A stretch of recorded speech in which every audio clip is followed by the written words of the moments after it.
Today, we're doing a deep dive that I think is going to fundamentally redefine how you look at your skin as you age. We're going way beyond the mirror and really right into the metabolism. That's right. Our sources today, they all point to this really surprising truth that things like pigmentation, age spots, that kind of stubborn, uneven tone, it's not just an inevitable part of getting older. It's often a visible signal, a sign of a profound, long-standing imbalance happening deep inside the body. Exactly. The skin is communication. So our mission is to give you a strategic shortcut, a way to read these skin signals, these silent warnings, and understand how to actually target the root cause. And this isn't just academic. There's a real urgency here. A 2022 NIH report showed that over 70% of adults over 60 have visible signs of skin pigmentation disorders. 70%, that's a huge number. It is. And yet the vast majority of these people are never assessed for the underlying issues. Things like nutrient deficiencies or metabolic problems that could be driving it all. We're misreading the map. We are absolutely misreading the map. And that's why we're looking at the philosophy of physicians like Shigeaki Hinohara, because his whole approach was that real healing starts inside. The skin, as you said, it's communication. It's not just decoration. Right. So when we just look at the surface, we misdiagnose the person and we delay any kind of effective care. No cream, no matter how expensive, can work if the internal driver is still active underneath. I love that emphasis on communication. It really shifts the whole conversation from, covering up a flaw to deciphering a message. Precisely. So throughout this deep dive, we're going to walk you through that invisible chain reaction that links the liver, the gut, and the key minerals that power your skin. And then we'll guide you through a simple, really powerful 20-day routine. A non-overwhelming routine. That's key. Yes, exactly. One that supports your skin from the inside out and the outside in. Okay, let's unpack the core mechanism here. Well, the first thing to grasp is that age spots and pigmentation, they aren't random events. They're patterns, predictable patterns. And they don't start in the skin itself. Rarely, if ever. They're usually the result of accumulated wear and tear from internal stressors. So we're talking about things like systemic inflammation or chronic nutrient deficiency or a compromised detoxification system. So if you're just putting cream on it, you're essentially trying to patch a leaking ship with a beautiful new coat of paint. Doesn't actually solve the problem. There was one case study in the source material that really drove this home for me. It was a patient, Diana, who was 68. Yes. She was so frustrated because every doctor just told her, oh, those dark spots are normal aging, or sun damage. And she'd tried every expensive serum out there. The usual story. Right? It was only when they did a deeper functional investigation that they found these 3 linked issues. She had chronically low zinc, her liver function was poor subtly, but it was poor, and she had broken sleep patterns. And that's the trifecta right there. So once they stopped treating the spots on her face and started treating her body, the change was just profound. Within weeks, you said. Within weeks. Her energy improved, her sleep got better, and the hyperpigmentation on her skin started to fade. And this was from targeted internal changes, not aggressive peels or lasers. It just goes to show the skin's ability to repair is completely dependent on its mineral foundation. So minerals like zinc, copper, magnesium, they aren't just helpers. No, they govern the skin's behavior. They dictate everything from DNA repair to cell regeneration to how strong its protective barrier is. So when you see a new dark patch appear or an old one get darker, we have to start thinking of it as a sign that a key mineral balance has slipped. And there's a specific vulnerability here for older adults, isn't there? The absorption issue. A huge one. Yeah. As we age, digestion naturally slows, absorption weakens. This means someone can be eating all the right nutrient-dense foods, doing everything by the book, and still not actually be extracting the zinc or magnesium they need. So they're eating for health, but their body isn't getting the memo. Exactly. The delivery system is faulty. Okay, that brings us right to the architecture of that system. So if getting these nutrients to the skin is the key, how exactly do the gut and the liver set the stage for these problems? Here's where it gets really interesting. Well, think of the gut as the first gateway. It's the port of entry. Every single mineral, every nutrient has to pass through there. Right. So if the gut lining is inflamed or sluggish, what some people call leaky gut, you just get incomplete absorption. It doesn't matter how good your diet is. So vital things like zinc just never make it into the bloodstream in the right amount. They never do. The whole supply chain breaks down right at the beginning. Then you have the liver, which is the crucial second step. The filter. It's the body's internal filter. Yes, it processes everything the gut sends its way. But for skin health, it's critical because it regulates hormones and detoxifies waste products. Okay. When the liver gets overburdened, Hmm. maybe from toxins or just inefficiencies in its own processes, it struggles to clear out old hormones and inflammatory compounds, and those things then circulate in the body and can show up on the skin. So we're talking about two potential bottlenecks here.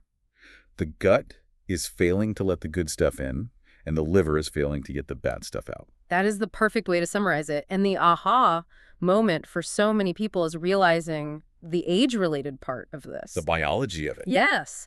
As we get older, our bodies naturally produce less stomach acid and fewer digestive enzymes. This is so critical because you need that strong stomach acid to release minerals like zinc and magnesium from your food. So you can eat a zinc-rich steak. But if your stomach acid is weak, you're only absorbing a tiny fraction of it.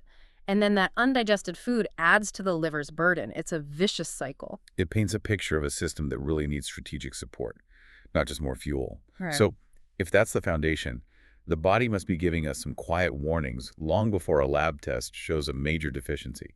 What kind of clues is the skin giving us? Oh, the body is an amazing early warning system. We just have to learn its language. Let's start with zinc. It's crucial for healing, for cellular defense, everything. Yeah. One of the very first signs of a subclinical zinc deficiency is poor wound healing. You might notice that tiny paper cuts or nicks just take days longer to close up than they used to. I think a lot of people would just brush that off. They do. Or you might see very dry, cracked skin, maybe on your knuckles or heels. That just never seems to soften, no matter how much you moisturize. Other signs can be brittle nails, or even a strange, subtle change in your sense of taste. What about magnesium? You called it the calming mineral. How does that show up? Magnesium presents very differently. A deficit often shows up as well as being stuck in on mode, that sympathetic nervous system activation. So you might experience restless, unrefreshing sleep. So we're saying poor sleep isn't just a side effect of aging. It can actually be a mineral status warning. Absolutely. Or you might feel persistent tension in your face, especially around the jaw or temples. Another big one is the skin becoming hyperreactive. What do you mean by hyperreactive? It means your skin reacts really strongly to mild stress or just a little bit of sun exposure. It gets red or flaky much more easily. It's lost its resilience. And internally, you might feel that as muscle cramps or just a general low-grade, uneasy, restless feeling. So the key takeaway here is to observe the behavior of the skin, its resilience. Exactly. How does it bounce back? When the mineral support system is strong, the skin heals fast and manages stress well.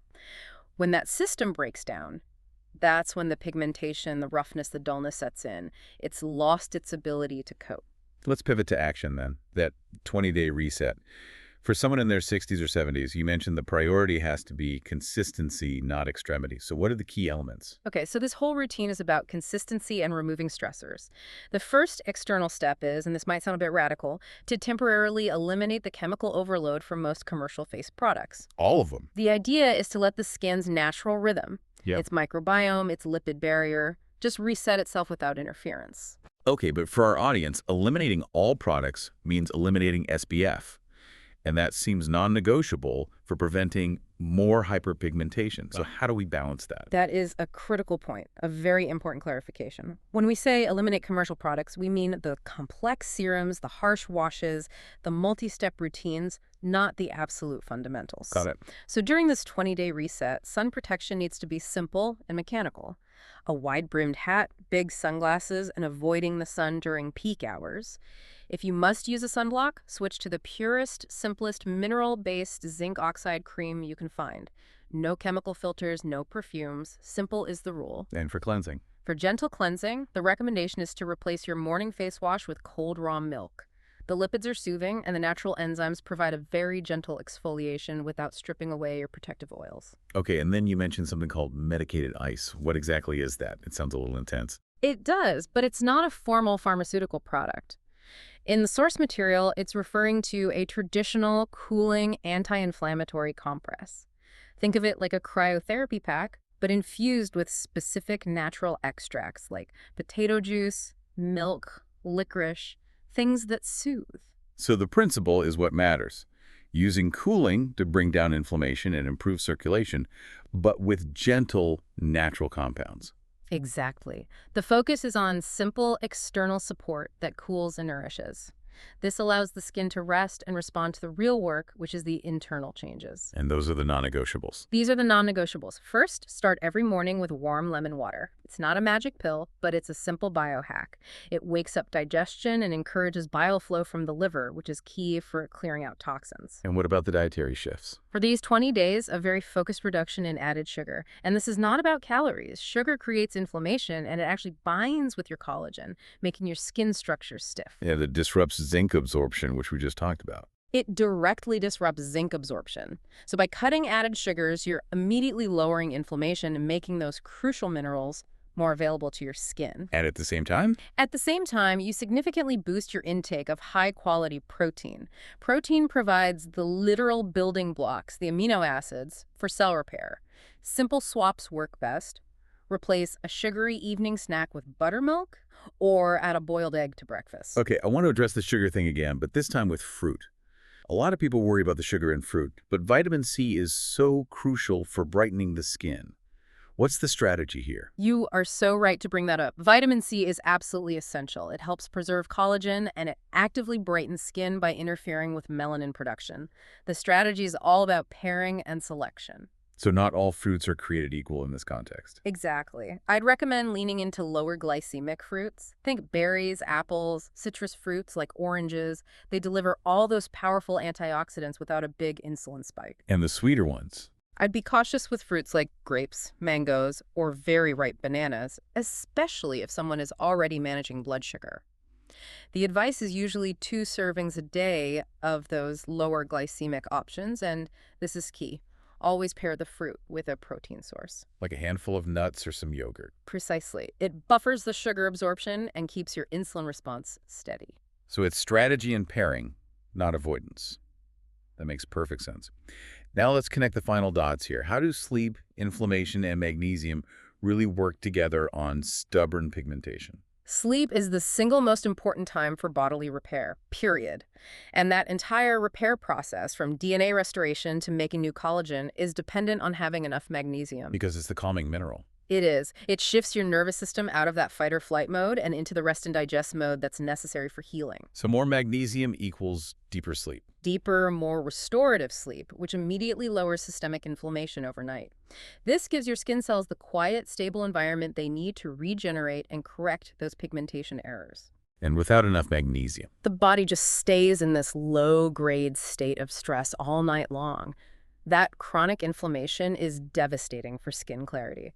It stalls collagen production and makes pigmentation really stubborn because the repair crew, so to speak, never gets its orders. it all comes back to giving the body the right conditions to heal itself. But this brings up a critical question. We've focused a lot on deficiency. What happens when people hear this and think more is better and just start loading up on zinc or magnesium supplements? This raises an important question, and it's something we see all the time. It's almost always counterproductive. Supplementation is a tightrope walk, especially for older adults with slower metabolisms. The body works in a very delicate balance. Okay, for example, with zinc. For instance, taking too much zinc can lead to a copper deficiency. It actively blocks copper absorption. So you might solve one problem, but you've accidentally created a whole new one. Fatigue, joint pain, even other skin flare-ups. And even something as safe as magnesium can cause issues if you take too much. Absolutely. Excess magnesium can overwhelm the digestive system, leading to diarrhea. And when that happens, all your other nutrients just rush through your system too quickly. You end up with nutrient loss, not gain. So food-based sources are generally safer to start with. Almost always. They're absorbed more slowly, and they come packaged with other cofactors that help the body use them in a balanced way. It minimizes the risk. So if you're trying to spot a deficiency without a lab test, what's the bottom line? Listen to your body's early alarm system. For zinc, watch for that subtle change in taste or how fast your nails grow. For magnesium, pay attention to your sleep quality, that tension in your jaw, that restless feeling. These are things we so often normalize as just getting older. But really, they're actionable signals. They are the body screaming that a small, targeted nutritional change could have a huge impact on your overall vitality. And that really is the ultimate synthesis of this deep dive. We've moved the conversation from just looking at surface symptoms to understanding the internal blueprint for healthy skin, Right. which is good digestion, efficient detoxification, and a balanced mineral status. That's it. True. Lasting strength doesn't come from what you put on your skin in the morning. It comes from the balance you restore within. If you nourish that internal balance, the body has this powerful innate memory of how to heal itself. So for you, our learner, to consider as you wrap up this deep dive, if your body is currently normalizing crucial, actionable symptoms, like poor sleep or slow healing as simply aging, what other crucial, repairable internal alarms might you be currently missing or ignoring? That's the question we leave you with. We'll see you next time.